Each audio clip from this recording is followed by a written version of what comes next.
Hello, everybody. Welcome to Undefined. And today I am really excited because I am talking to Tom Blankenship from My Morning Jacket. He is one of the original members of My Morning Jacket. He plays bass for them. They are currently on tour right now supporting their great brand new album, Is. How are you doing today, Tom? I'm doing great. How are you? I'm doing great. So, a lot of things have been happening in the My Morning Jacket world. You put out a new album this spring. You've been touring pretty frequently, a lot of fun festivals and venues and things. But you recently Yeah. were just at Austin City Limits for an award. So, I want to hear about that. Yeah. So we were inducted into the Austin City Limits Hall of Fame. I think we're the second like rock band Oh, wow. after Wilco to receive it, and our buddy Cameron Crowe um, gave a speech ahead of time, and they played a video montage. We were joking about it that it was like we had all passed away. It was like all these highlight clips. Um, and it really didn't hit me until, we were watching the actual ceremony take place. Like, oh, this is a really big deal. Yeah. And then just seeing clips of us from like 2005 playing the show and Mhm. realizing that even this lineup, had been 20 years now. So it's wild, surreal. Wow. And did you play a set that night too, or was it just kind of an award ceremony? Yeah, and then we did a set as well, a little over an hour, and then we picked like 45 minutes of that. So that'll air in October, which That's is so really cool. exciting. Yeah. And how Yeah. many times have y'all been on ACL? I want to say that was our fourth time. Yeah, because I think we did it in 2005 and then again, like Evil Urges, or no. Yeah, Evil Urges era. So 2008, 2009. And then we did it in either 2015 or 2016. It's so funny. It's like it's all bleeding together now. Yeah. But Oh yeah, I'm yeah. sure. Especially because how much y'all are on the road and I'm like I bet like things like Austin City Limits are always very special, but you have a big, history in the festival circuit as well. Yeah. Yeah, I remember. Yeah, we played Austin City Limits. They keep changing when it Hmm. takes place, the festival. We played Saturday Night Live. This is the first thing that popped in my head was we played Saturday Night Live just one time. That was Hmm. again on Evil Urges. And Bill Hader stopped me like in the hallway before we went on. He's like, hey, I saw you guys at ACL one year. I was like, oh man, it was so hot. He's like, I know, I passed out like in the front, like while you guys were playing. Like, oh no, I'm so sorry.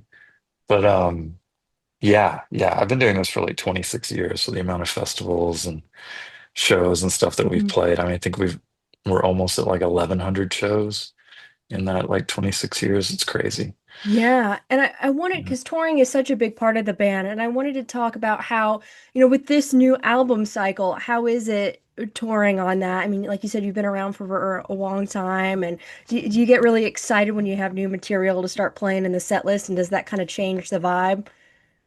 Yeah, absolutely. Yeah, I think we all get really excited to actually play the songs live because we've spent so much time working on them in the studio.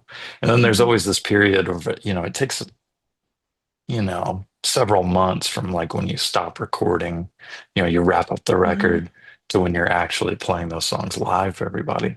So there's this weird period where you have to like relearn the songs. Yeah. Um, which is cool too because it becomes something new and exciting for us. And then I would hope that that translates to the crowd as well. Um, but it's fun and it's changed so much over the years. I mean, when we first started, we were in our 20s and Hmm. we were lucky to have a floor to sleep on. Like Jim was talking about that at Austin City Limits. He was like, "Oh, I remember the first time we played here, and it was an in-store, and there were like five or six people there. But the thing about the five or six people was that at least half of those people offered us a place to sleep, which was, a hardwood floor, and we had sleeping bags with us or whatever. But we're in our 20s. That was really like that was a big deal that we didn't have to sleep in the van or sit in a truck stop or whatever and shower in the sink kind of thing. Which is honestly that was awesome too. It Hmm. was great touring in those days, but it's changed so much and we've learned so much that it's like it becomes a little bit more comfy and we take it easier on ourselves, so um it's more sustainable in that Yeah. way. and more Mm. fun, and it keeps changing just as life always does. So it's been good. I feel lucky to be back out here again. Oh, nice. And out of the new songs, do you have any personal ones that have been kind of like staples for you when you play them live? Like any personal favorites? I know a lot of people have been saying Squid Ink is amazing live, and I'm excited to hear that. Oh yeah, yeah. Squid Ink's been really fun. That was one that like we knew because the demo for it was just either just Jim or it was just Jim and Patrick. It may have been Jim and Patrick, but all of us when we heard it, we were like, "Oh, this is going to be great live." And then there's some that like kind of snuck up, like River Road, the first time that we played that live. I can't Mhm. remember where we were, like in Knoxville or something like that, but it was like immediate, like everybody got really quiet and the crowd was like so focused on it. And I was like, wow, this is like a really magical, like communal experience that we're all having for a song that most people don't really know, but it just resonated in a way that I always loved that song and it almost didn't make the record, but for it to resonate that way with fans was a really great surprise. And Half a Lifetime, which was Yeah, that was so. a song that we had recorded for Z, but we never mixed. And so then we, Mhm. retracked it with Brendan. And that one, as soon as we start playing it, I'm just like, yeah, this feels like home. So that's been really cool. Those three are kind of the standouts, but they've all been fun to play live. I love This it. record is kind of like Z in that way, where I'm like, it Yeah. just feels like I'm just excited to play every song. Oh, that's so great. And I think what you said about River Road is beautiful too, because I don't know your experience as somebody on stage, but like as a concert goer, I feel like it's really rare to have those experiences where everybody is really taking something in, especially in the era of phones. Like people are always filming or they're talking, or, it's kind of like a social thing. So, when I'm in a crowd and there's a moment like that where everybody's captivated, I'm like, this is powerful. I'm sure as an artist, that must give you chills to see that. Absolutely. Yeah, because it it does unfortunately it doesn't happen that often because of the phone thing, but that's also like the world in which we live. So I can't complain too much. But my wife and I went to see there's this metal band called Ghost, and we Oh, saw them. yes. Yeah, we saw them in Louisville, and so they had the policy where like before you come into the venue, you put your phone in a pouch, and then you carry the pouch with you, so you still have your phone, but you Hmm. can't access it. And there was this moment where I just realized, like standing up and looking around, and the venue was pretty packed. It's like where the college basketball team plays in town. Hmm.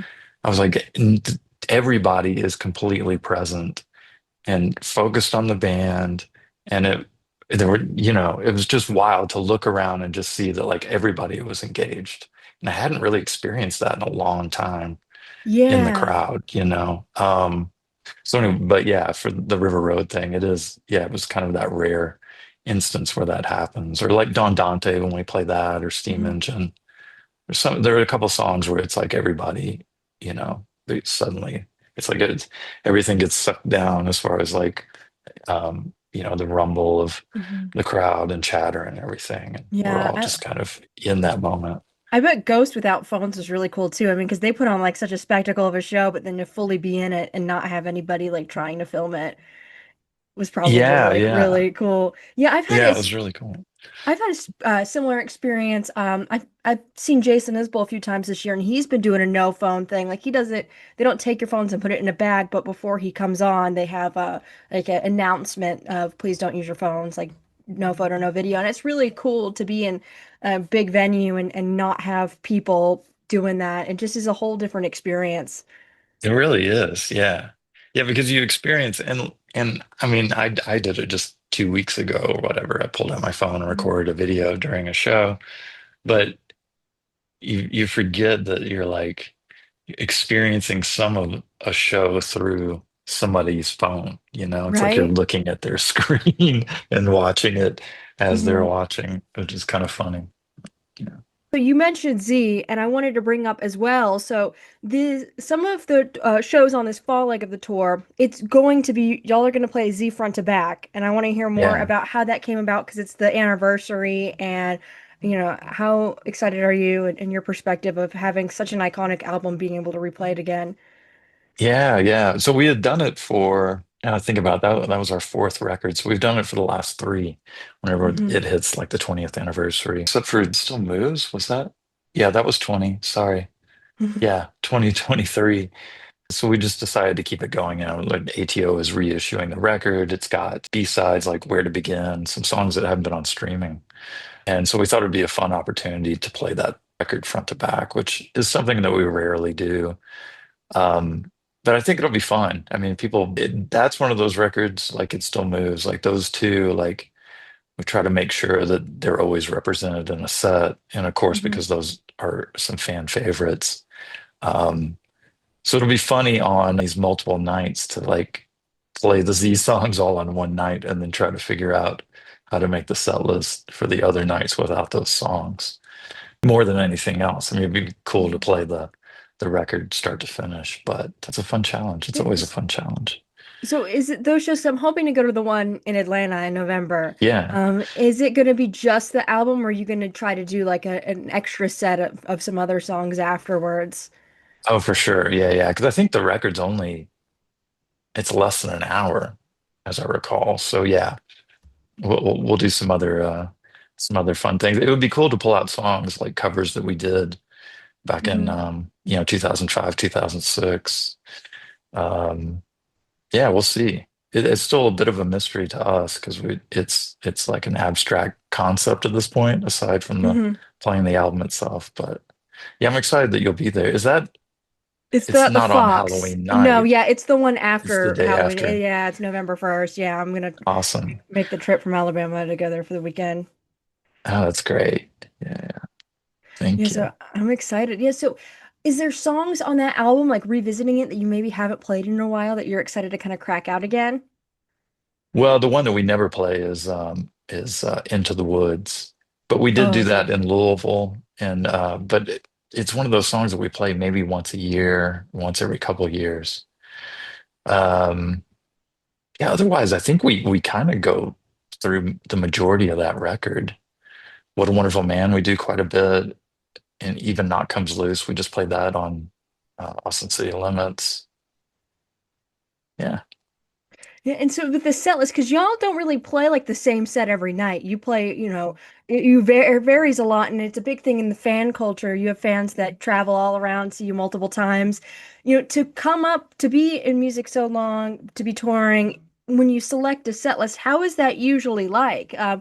Who's usually involved with deciding what you're going to play? Is it a group decision? And how is that like for you? Because I love the excitement of seeing a band and not knowing what they're going to play. I think that's great. Yeah, well, we've been trying to change it up. Mostly, well, I mean, it helps us for sure, but Hmm. so many people attend multiple shows on a run, and we wanted to mix it up for them. And it's cool to see, speaking of ghosts, like I'm sure that that set list probably doesn't vary, and there are a lot of bands that do that, and it's great, but it's just never really worked for us. Hmm. And the last couple of years, Bo has been in charge of the set list, so Hmm. he'll like kind of mock one up on his computer, and then we'll all get together. We all huddle around a laptop in somebody's hotel room and and figure out, what order feels best. Um, so that's been really cool. And Bo's been great about coming up with these crazy sandwiches where we're playing like, the beginning of Cobra, and then we go into a song that's in the Hmm. same key, but from a, different era or whatever, and then we go back into Cobra again. And so it's been really fun to just challenge ourselves to figure out something new every time.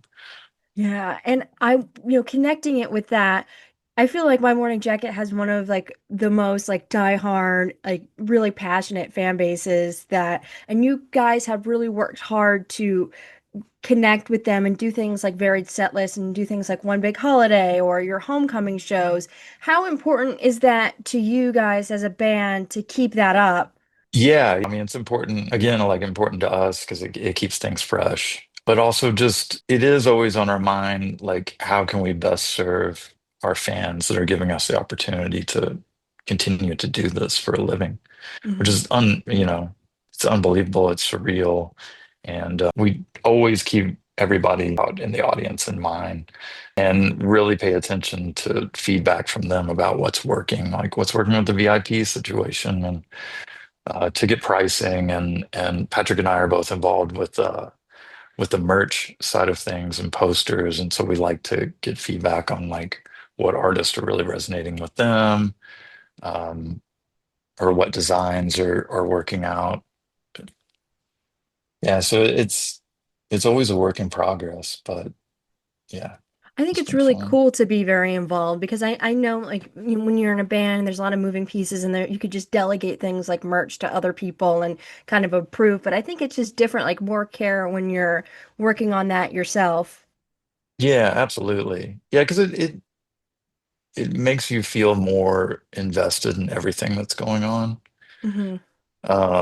And then just more, I mean, from a business standpoint, just knowing, like really understanding how every aspect of the business works. Because it is a lot. That's one of the things that, you don't really hear much about is like what happens when you're in a band with your friends and it's just something you do for fun.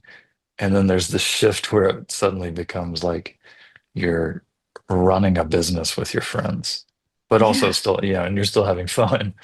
But there's a transition that happens and it's there are a lot of people involved. There's a whole wonderful team Hmm. that work alongside of us. And so it would be easy to just like let the responsibility go to everybody. But like, the more aware you are, I think the easier it is to make an educated decision on how something's going to work out. And that works in favor of the fans as well. I think they know when you're invested in different aspects of what's going on, as opposed to just being like, yeah, I mean, just whatever, like throw some funny design on there and let's call it a day kind of thing. So, Yeah, it's very intentional. And bringing up the t-shirts, I noticed when looking at your social media and your Instagram, you have a love for vintage t-shirts. And I want to hear more about that and how that kind of connects to working on the merch side. Do you get inspiration from that? And like, what's your story with the vintage t-shirts? oh yeah, yeah. It's one of those things like I was buying like just some bootleg. There are bootleg guys, like modern bootleg guys that make Hmm. t-shirts, and so I was buying those every once in a while. And then there was a shop in Louisville called What the Lou, and they had this like original Danzig shirt from '93. And so I just messaged them on Instagram, like, hey, like how much or whatever. And I stopped in, I was talking with them and just realized how, like, just the feeling I got. It's the nostalgia thing, right? It's like Hmm. it gives you a little piece of like when life was simpler and when it was more innocent and you didn't have to worry about all the responsibilities that you have as an adult, which is Hmm. awesome too. But it's kind of recapturing that feeling in a sense. And so I started going back and trying to rebuy like shirts that I had when I was in eighth grade or freshman in high school. And yeah, it's quite a collection now. There's like 150 shirts, maybe like mostly band shirts. But it's fun. It's fun on the road to walk around and find a vintage store and just see what they have. Yeah, I bet when Yeah, you're on it's tour, you're cool. able to like go to a lot of like you get to see local stuff that you might not be able to see if you weren't on tour and be able to find some cool Totally. things. Yeah, and I feel Yeah, like yeah. the quality of those shirts and even the designs, like they're kind of better. Like the t-shirts are thicker. I mean, if they last 30 years and they're still in good condition, even just like the graphics and the design, I just think it's way Yeah. cooler. I think everything tries to be more sleek now, especially with like band shirts. I love bands that kind of have like more off the wall fun design choices in their merch because you don't see that as often. Yeah, you really don't. And a lot of those shirts, it's like, yeah, the graphics are huge. And yeah, some of them I have from like the early 80s and they've been around for 40 years at this point. And they're still holding up. So it is something that Patrick and I talk about, like what worked back then and how can we kind of incorporate aspects of that into what we're doing now. Even like the t-shirt blanks, like you're saying, like using Yeah. comfort colors or whatever to have Yeah, something comfort that's a little colors. bit Yeah. thicker. Yeah. It's interesting as like from a fan like somebody in the younger generation. I was born in the 2000s. I'll see some like people my age be like, I don't like it. A shirt is so obvious of it is this thing like the band or the movie. Like I kind of like it when it's in your face. Like personally, like Yeah. that's the kind of stuff that I like is that it just boom the band name or maybe a picture and like some big graphic. Like I like that.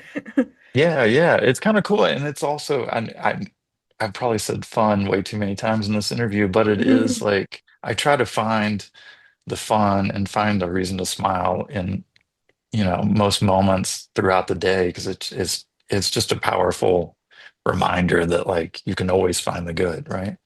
But Yeah. it is more fun to just have something that's like, hey, Right. look. look at this funny shirt that I'm wearing, or I just love this band, or whatever it is. Hmm. And it's a conversation starter as well, which I always love, because I've I mean, I was wearing a Sepultura shirt the other day to go into like the UPS store. And a Hmm. woman who's around my age was like, "Great shirt." I was like, "Oh, thanks." She's like, "Yeah, I used to see them all the time back in the day."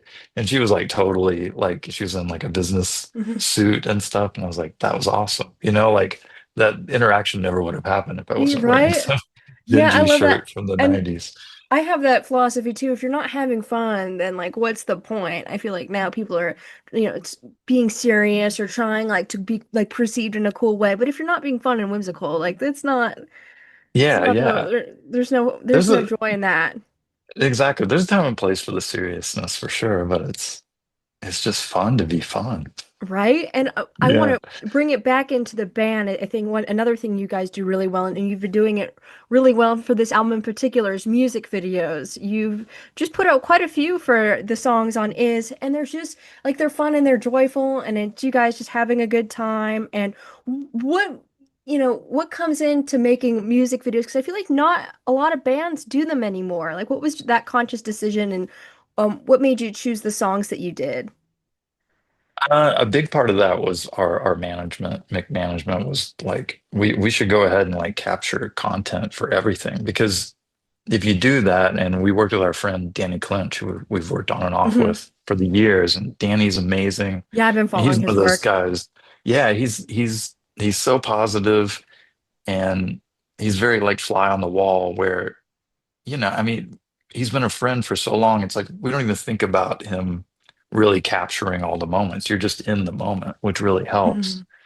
But management was like, let's just capture as much as we can because you can use it for the duration of the album cycle. And then they helped us pick the songs and everything. So yeah, a lot of that was filmed by Danny, like at sound checks or and I think we did rent out a studio for like the I Can Hear Your Love video, which just came out. Yeah, I love it. I was And just watching that. yeah, and then the Everyday Magic video, that was one where like Jim got the treatment and presented it to us, and he was like, "This is just like so like light and ridiculous and fun that like in a side of the band that doesn't really get seen, Hmm. but that really is us." Like when that's I feel incredibly lucky that we all love each other and we've all gotten along Hmm. really well over the years, more so now than ever. Um, and that's the thing is like we're always cracking each other up and telling Hmm. jokes and so that video is probably most representative of like who we are just as a collective. Yeah, It's that was like my that's personal favorite. yeah, yeah. So yeah, I'm glad that that resonated with you too. That's great. And tying back to the album, you say, you guys have a lot of fun together. You've been working with each other for so many years. What was kind of the behind the scenes process of making Is, and was there any standout moments of that for you? Yeah, it was a long process. We started maybe 3 years ago, and we were in a couple different studios in LA. We were in Valentine, which is really cool. It looked like a movie set. Oh, wow. It's basically, like untouched from like the 60s or 70s. And then we moved to Sunset Sound. Oh, It's yeah, like I've the heard of that same one. studio where like the first couple of Van Halen records were done. Uh, and that was great too. And we were working with our friend Kevin Ratterman from Louisville, who's an old friend. And we tracked a lot of great stuff. And some of those songs like River Road and Squid Ink. And those may have been the only two from what ended up on the record that we tracked at those other sessions. But there was something that just like didn't feel right about like the songs as a whole and the performances. And Jim started talking to Brendan O'Brien, who, we love Mhm. almost everything that Brendan's worked on. And we met with him and um, he has that kind of like I use this phrase a lot, but like T-ball coach, where he's like he's encouraging you, but he's and in an honest way, but in a sweet manner as well. And so Brendan helped us go through like I don't know, like over 100 songs. We had. We Wow. were on the road that fall, like of 2023, I guess, and trying to go through all the songs and categorizing them and like a yes, no, maybe, and then further whittling them down. So we had like our top 15 or whatever, and Brendan had his top 15, and then we kind of compiled those and went to the studio and knocked it out pretty quick. I think we had 2 weeks or 3 weeks we did that record. Um, so yeah, it was really fun, and everything was like he helped us trim the fat out of the songs, and he was picking songs like "I Can Hear Your Love" that we may not Hmm. have chosen, you know. Yeah. Um, and then there were some that we fought for, like Squid Ink. We were like, we just have to track it, you know, and we Hmm. really wanted to hear it through his ears, um, which was really cool because he, you know, I think the drum sound of that track in particular was like he really transformed, you know, what we had been doing on our own and with Kevin into something that was a little bit more bombastic and danceable, which is cool. Wow, that is so awesome. And 100 songs. So you mentioned a couple of them came from Z. Are there any like other older ones that have just kind of been sitting in the archives for a while that y'all pulled out? Um, Beginning from the ending was a Jim solo track, and it was kind Oh, of fleshed out, wow. like a lot of the pieces were there and everything, and we kind of reworked that a bit. But and I can't remember how old that song was, but that was one that was older. It's a good question. There were some that were kind of completed Jim demos, but the demos were so good that they could have just been released. That's all I can remember off the top of my head. It's so funny, like it because we did finish that a little over a year ago recording, and Hmm. it's funny how your brain just kind of goes on to the next milestone and you start Right? to forget the details of And everything. when you record so much and some of those songs been around for so long, you might just like mix up the timelines and everything too. For sure. Yeah, I definitely Yeah. do at this point. And then talking about that and the band's history, one of the things that, and I've talked about this briefly, is the festivals. And one of my favorite parts of like my Morning Jacket history is the Thunderdome show. And I kind of wanted to hear about like reflecting on that because that was over 20 years ago. What was that Yeah. experience like for you personally? And were there any other shows that kind of similar vein that really stuck out to you and MMJ history of like, whoa, that was like a once in a lifetime incredible thing? Yeah. What year was that? 2004. Yes. Bonnaroo. Yeah, so yeah, and Carl and Bo had just joined the band like January, Mm-hmm. in January or February, and it it definitely. I mean, at the beginning of the show, it wasn't like you know, it didn't feel like the most magical thing that had ever happened to us. But yeah, once the that storm cell came in, I just remember like looking out and seeing Jim, you know, with his arms up. You know, Yeah. you can see everybody's seen that clip and with the V and everything, and he has no Mm-hmm. shoes on. There's rain coming on stage. There was definitely like oh yeah, this is kind of a big deal. Um, and the fact that that stuck in people's minds, um, you know, way after the fact. I mean, I don't know how many people were at that Bonnaroo that year or having to see us, but it felt like it rippled out in a way that we couldn't have anticipated, you know? Hmm. Um, and I think after that performance is when we started like, you know, we'd stop to get gas in the van and somebody would yell Bonnaroo at us. So it was like we almost our band and the name became synonymous with the festival as well. And that was really cool. And that was like a year after we did our first TV appearance, which was Conan. Wow, that's a cool first performance. Yeah. And that one too was, yeah, I mean, we did it, whatever. Every time you do TV, it's like it goes by in a flash, especially that one because it was our first time.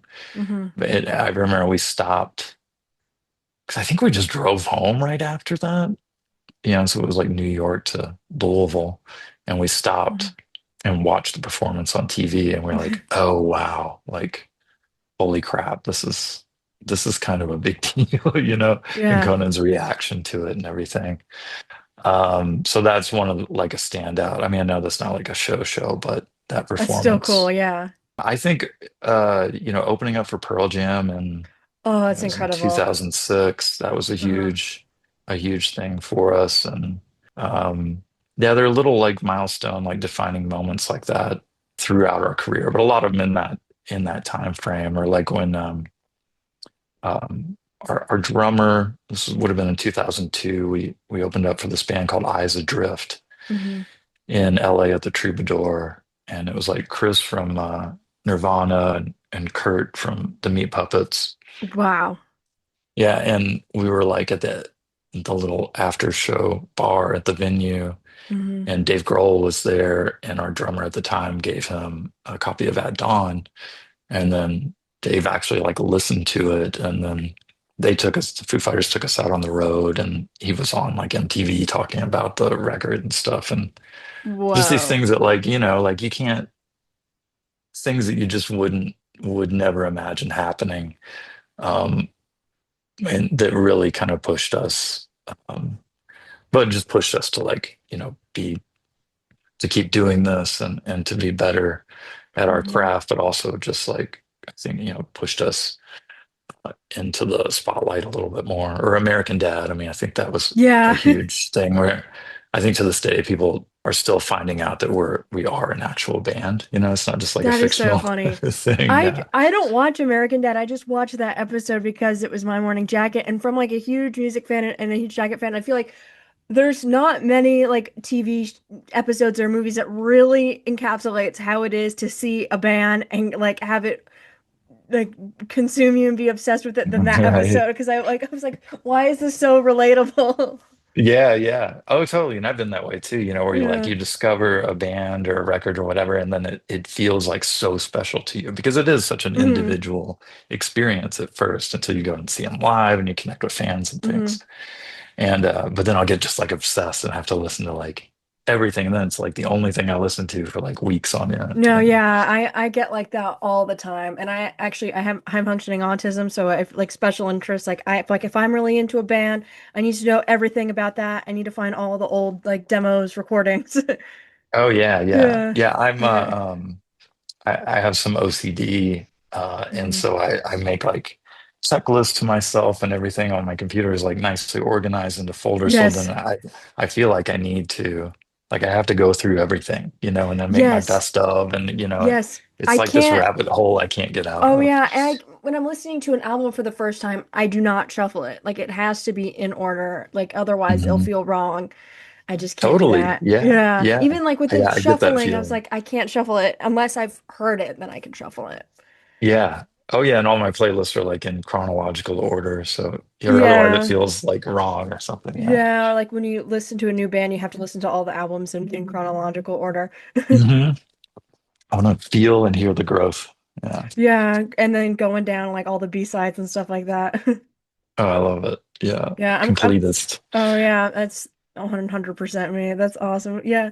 Yeah. I'm glad that you understand that as well.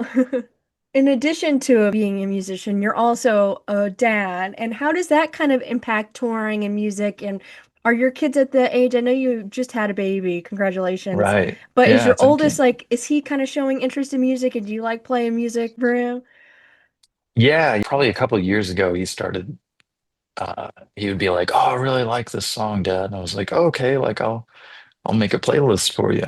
Hmm. So like when we're in the car, which is, I think most parents would probably say this, like that's where you mostly listen to music and you're Yes. mostly listening to the music that they love, which is great. But like anytime he says like, Dad, like I like this song, put it on my playlist, I put it on the playlist. And then, you know, it, I mean, they're just little humans. They just want to hear the same songs over and over again, just like we Hmm. do. So I'm definitely listening to things like Imagine Dragons and like, songs that he's hearing and Uh, the soundtrack to a movie that I typically wouldn't listen to, but I've been turned on to some amazing things because of what he's into, or rediscovered things like White Snake, or mhm. it's the other one that he likes, White Lion. And like hearing music fresh through his ears has been really cool. So, That's so but it cool. changes the touring too, because I mean, obviously I miss them, and Hmm. thankfully I'm able to FaceTime, just similar to what we're Hmm. doing, and really connect with them, which is great.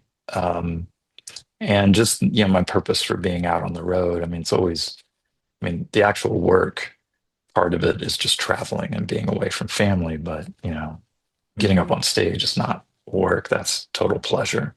But being out and knowing that it benefits it changes it for me.